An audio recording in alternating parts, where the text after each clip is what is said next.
How's it going, Changemaker friends, fam, community? This is Luis Perales, CEO of Changemaker High School, coming at you with another Changemaker chat. Topic for discussion today, education being the key to prosperity. So let's get after it. So when we're talking about education and prosperity, we really need to look at the clear facts. And the facts are this: a young person who only graduates high school compared to a young person who has a 4-year degree, on average, that young person will make $1 million less over their lifetime than that person with that college degree.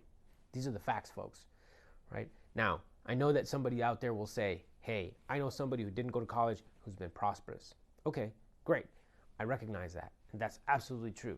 Now, let's look at this for the general case for most people. Now, once upon a time, it used to be in previous generations that you could work in a factory. You could work your way up in a particular job. There's stories of people walking into banks, starting off as janitor and ending up as the president of the bank. Those days are long gone, right? A lot of folks who used to work in the oil industry and the energy fields, the very simple fact is that a lot of those jobs are being obsolete. Either those manufacturing jobs are going overseas or that energy sector is in flux. So what do we end up with? We end up with young people who, without an education, it's very difficult for them to get those high-paying jobs. Before, that was extremely possible, and now we're seeing that it's less so. Now, what's the shift today? Well, now this online space. These young people were able to gain skills and utilize the online space to be prosperous. Now, I understand this, and I also agree that this is an important shift in our economy. But what we need to do is combine that with the ed space. Combine the ed space and these other skills that were coming from the online sectors and other technology sectors. That would make an individual that much more intelligent, that much more capable. We used to talk about being both book smart and street smart. Now we're talking about being tech smart. If you combine all of those, then you have somebody who's a powerhouse, somebody who's able to take care of business, and somebody who's definitely going to be prosperous. Now, we also need to change also the definition of prosperity. In many instances, and I've done it here, we talk about prosperity in dollars and cents. But prosperity also means well-being. It means having the knowledge to be able to live a good life. Now, what's the purpose of living good if our quality of life is going to be poor? We should be having access to resource and having access to time.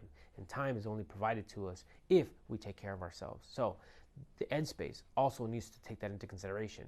We need to know how to take care of ourselves, how to actually harness that which we have in ourselves to be our good and great selves. So this combination, right, of prosperity that is in an economic way, prosperity that also represents itself in the sense of well-being, has to be at the forefront of what we do. Because if we don't do this, then our generations that are coming are going to suffer. It's our responsibility in the ed sector to help differentiate and help young people navigate. The worst thing would be for somebody to only have 15 minutes of fame. They say things like the average person who wins the lottery will be bankrupt in 7 years. Why? Because those individuals aren't knowledgeable of how to handle and make that money work for them. The ed space needs to be taking responsibility for some of that and giving knowledge to young people and giving knowledge to families so that they can prosper, so they can take themselves in the situation they're in and grow and develop over time, right? Some people don't know this, but those folks who are really engaging in positive ways for their lives are living good, long lives and are being prosperous and have resource that's going to lasting them a very long time, way beyond the ages of their employment. So we need to be talking about those issues with young people today, helping them plan. I know they think they're invincible and they're going to be able to do what they do now forever, but we know the facts, and the facts are that they're going to need to plan, develop, and be responsible with themselves, their resource, and their well-being. So prosperity doesn't just mean dollars and cents. Prosperity means being able to take care of ourselves, our mind, our body, our spirit, and our community. All of this together is a responsibility of the ed sector. If we're not at the forefront of this, then who will be? It's up to us to help young people be at the forefront of making positive social change for themselves so that they can be prosperous and so that the communities can also thrive.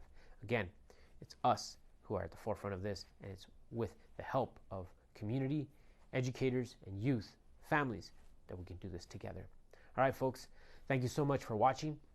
We're so grateful for everybody who's been following along. You can follow us on Instagram. You can follow us on YouTube. You can follow us on Facebook, again, under our name, Changemaker High School, to catch Changemaker Chat and the other videos that we produce. Thank you so much for listening. We are so grateful for your listenership and being along this ride with us.